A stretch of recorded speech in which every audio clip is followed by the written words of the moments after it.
Nuzul Al-Quran adalah peristiwa turunnya wahyu Al-Quran dari Allah Subhanahu wa Ta'ala kepada Nabi Muhammad SAW melalui perantara malaikat Jibril yang menandai awal risalah Islam.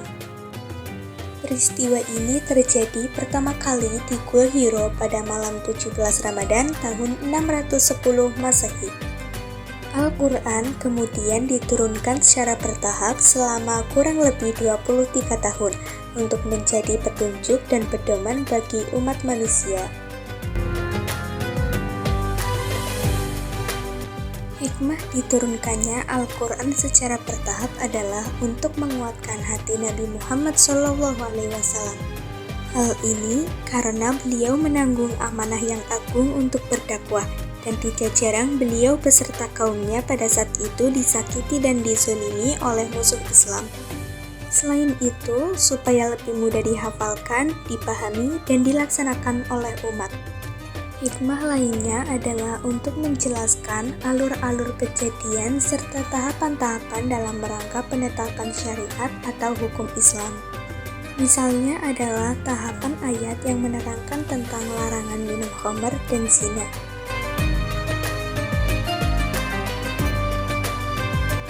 Nabi Muhammad SAW menerima wahyu Allah Subhanahu wa Ta'ala berupa Al-Quran dalam beberapa cara, yaitu pertama, wahyu tersebut langsung masuk ke dalam hati Nabi Muhammad SAW.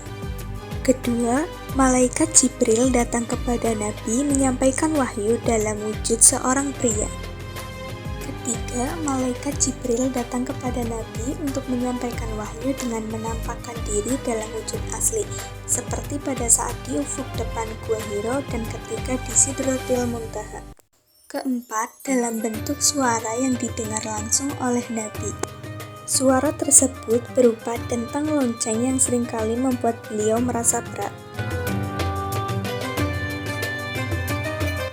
Pendapat yang paling populer mengenai sab'ah ahruf adalah: pertama, mayoritas ulama, di antaranya adalah Sufyan bin Uyainah, Ibnu Jarir Al-Tabari, Al-Tahawi, Ibnu Wahab, Al-Qurtubi, Ibnu Abdul Al-Bar, dan lain-lain, berpendapat bahwa maksud dari sab'ah ahruf adalah 7 bahasa atau dialek yang berbeda dari bahasa Arab dalam satu makna atau makna yang berdekatan. 7 bahasa yang dimaksud pun ulama berbeda pendapat. Sebagian ada yang mengatakan bahwa 7 bahasa tersebut adalah bahasa Quraisy, Huzail, Hawazin, Kinanah, Tamim, dan Yaman. Abu Hatim Al-Sijistani mengatakan bahwa 7 bahasa yang dimaksud adalah bahasa Quraisy, Huzail, Tamim, Azad, Rabi'ah, Hawazin, dan Sa'ad bin Bakr.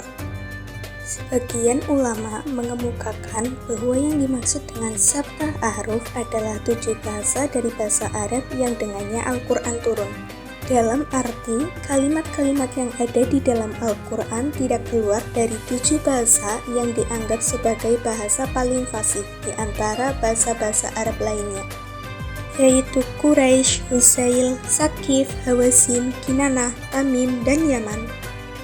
Sebagian ulama mengatakan bahwa yang dimaksud sab'ah ahruf adalah 7 macam ragam isi atau petunjuk yang terdapat dalam Al-Quran, yang terdiri dari perintah atau al-amr, larangan atau al-nahi, janji atau al-wa'd, ancaman atau al-wa'id, perdebatan atau al-jadal, kisah-kisah atau al-qasas, dan perumpamaan atau al-masal.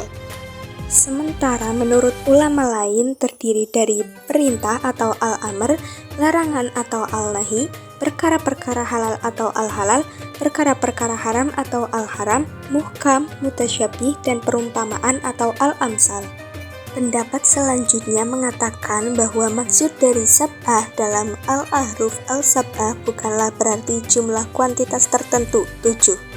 Akan tetapi yang dimaksudkan di sini adalah jumlah bilangan yang banyak dan tidak tertentu. Selain itu, al-ahruf al-sab'ah juga merupakan suatu isyarat terhadap apa yang diekspresikan oleh orang Arab tentang arti suatu kesempurnaan dalam jumlah bilangan tertentu. Sab'ah ahruf mengisyaratkan keragaman pengertian dan pintu masuk bagi kalam Arab terhadap bahasa dan susunan bacaan Al-Quran. Dan banyaknya bilangan tersebut juga sekaligus menunjukkan sampainya pada puncak kesempurnaan. Sebagian ulama lain berpendapat bahwa al-ahruf al-sab'ah adalah al-qiraat al-sab'ah. Para ulama membagi proses penurunan Al-Quran menjadi 3 tahapan, yaitu: pertama, turun di Lauhul Mahfuz sebagaimana dalam surat Al-Buruj. Kedua, turun dari Lauhul Mahfuz ke Baitul Izzah di langit dunia. Dan ketiga, dari Baitul Izzah kepada Nabi Muhammad SAW. Tahap terakhir penurunan Al-Quran berlangsung secara berangsur-angsur.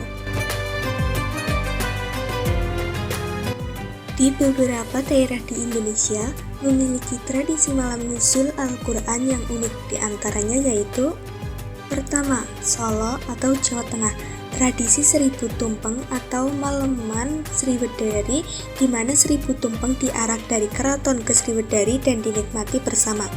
Kedua, Aceh, memasak dan makan bersama kuah beulangong, yaitu kari daging sapi atau kambing dengan nangka muda sebagai simbol kebersamaan. Ketiga, Lampung, pawai obor disebut malam pitulikur, keliling kampung sambil menyanyikan syair melambangkan cahaya penerangan Al-Quran. Dan yang keempat, Maleman, Jawa Timur dan Lombok.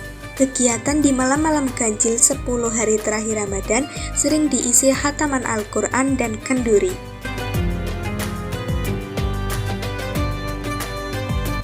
Pertama, umat Islam memahami sejarah dan peristiwa turunnya Al-Quran. Kedua, meningkatkan keimanan dan ketakwaan kepada Allah Subhanahu wa Ta'ala.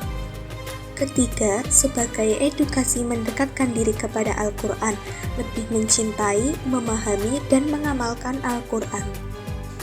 Keempat, meningkatkan minat dan motivasi membaca dan mengamalkan isi kandungan Al-Quran.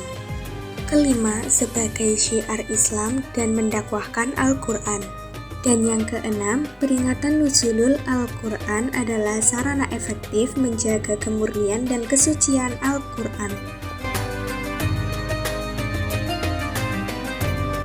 Hukum Islam bersifat dinamis dan tidak selalu tetap, karena banyak ayat Al-Quran diturunkan sesuai kondisi sosial dan sejarah pada masa Nabi Muhammad SAW. Oleh karena itu, penting memahami latar belakang turunnya ayat, asbabun nuzul, agar hukum Islam bisa diterapkan secara tepat di zaman modern. Misalnya, ayat warisan dalam surat An-Nisa bertujuan memperbaiki ketidakadilan terhadap perempuan dan anak yatim, sehingga prinsip dasarnya adalah keadilan, bukan pembagian yang kaku. Begitu juga larangan riba, yang tidak hanya soal bunga bank, tetapi semua transaksi yang merugikan atau tidak adil. Dengan memahami konteks ini, ulama dan ahli fikih masa kini dapat menafsirkan hukum Islam secara bijak agar tetap relevan dan bermanfaat bagi masyarakat sekarang.